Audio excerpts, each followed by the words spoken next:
Welcome back to Movie Moshow. Today we are going to review the crime mystery film, The Loft.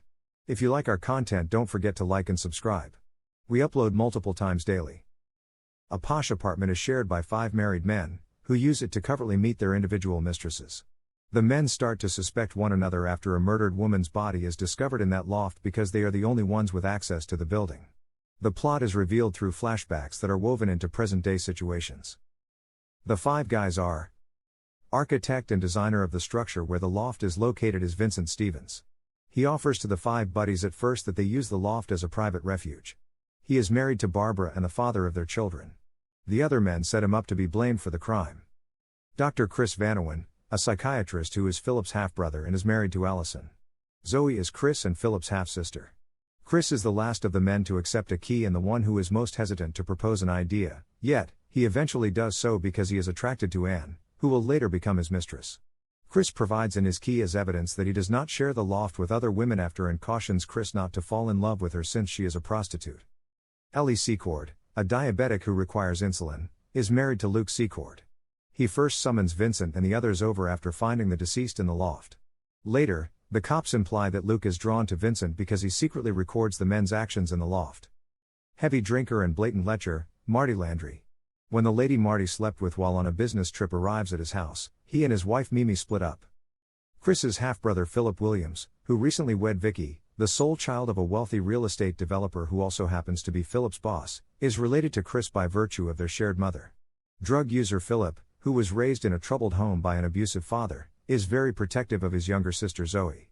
He advises the other guys not to have sex with her. Sarah Deakins is the victim of the homicide. She runs into Vincent, Luke, and Marty at a pub, and despite the attraction she has toward both of them, Vincent and Luke, she hooks up with Vincent and grows close to him. Sarah tries to break up Vincent and Luke and a party they are at by threatening to tell Vincent's wife about the affair, but Luke stops her. She appears to be attempting suicide in the loft by ingesting pills with champagne. Luke discovers her and contacts Chris, Marty, and Philip while displaying a note intended for Vincent. The message, which says "See you in the next life," is taken by Chris from the loft. The men were inspired to set Vincent up by Luke, who showed them DVDs of Vincent engaging in sexual activity with Marty's wife Mimi, Chris's prostitute Anne, whom Vincent had paid to allow Chris to seduce her in exchange for a key to and use of the loft, and Zoe, Philip and Chris's younger sister. Philip stays in the loft to construct the scene as the other 3 men depart to prepare their alibis. He uses Sarah's bleeding finger to construct a Latin phrase resembling the one she used in her suicide note after cutting her wrists with cocaine. Sarah's right hand is then restrained to the bed by him. Luke, Chris, Marty, and Philip drug Vincent, strip him off, and bind him to the body on the bed as the 5 men debate what to do with it throughout the course of the film. Chris informs Vincent the details of Sarah's death and the contents of her note before he entirely loses consciousness. Vincent explains the setup to the police when he is being interrogated, but they do not believe him because only Vincent's and Sarah's prints were discovered. They also possess the DVDs of his sex acts, excluding those with Mimi, Anne, and Zoe. Nonetheless, they will not accept his explanation that Luke produced the tapes and that the DVDs belonging to the other guys were not discovered.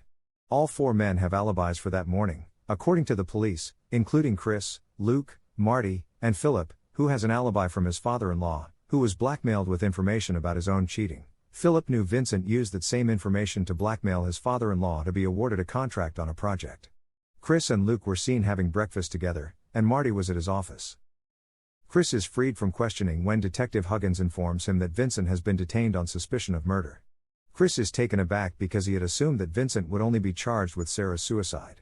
The detective adds that they did not discover a suicide note, the wrist injuries Sarah had were not self-inflicted, the prints on the knife were Vincent's, and the drugs did not kill Sarah. Chris, who was taken aback, thanks Huggins and departs. He pulls into his jacket pocket outside the police station only to discover that the suicide note Luke had given him is missing. The missing message is then brought up with Luke as he makes his way to the loft. Luke shows Chris the note, which was in the trash, after originally denying having it. Chris examines the note and speculates that Luke, not Sarah, wrote it, while Chris questions why Luke would destroy the only tangible proof of the suicide attempt. Luke then spills the beans to Chris. He falsely accused Vincent since he was drawn to Sarah himself and believed Vincent stood in the way of their relationship. The night Sarah almost revealed the affair to Vincent's wife, Luke was seen going for her. He assured her that he could treat her better and that Vincent was only exploiting her for his own gain. She rejects him, claiming that she had no sympathy for Luke.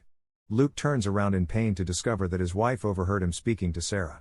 Luke appeared when Sarah went back to see Vincent in the loft, drugged her, and attempted to use an insulin overdose to kill her as an act of love.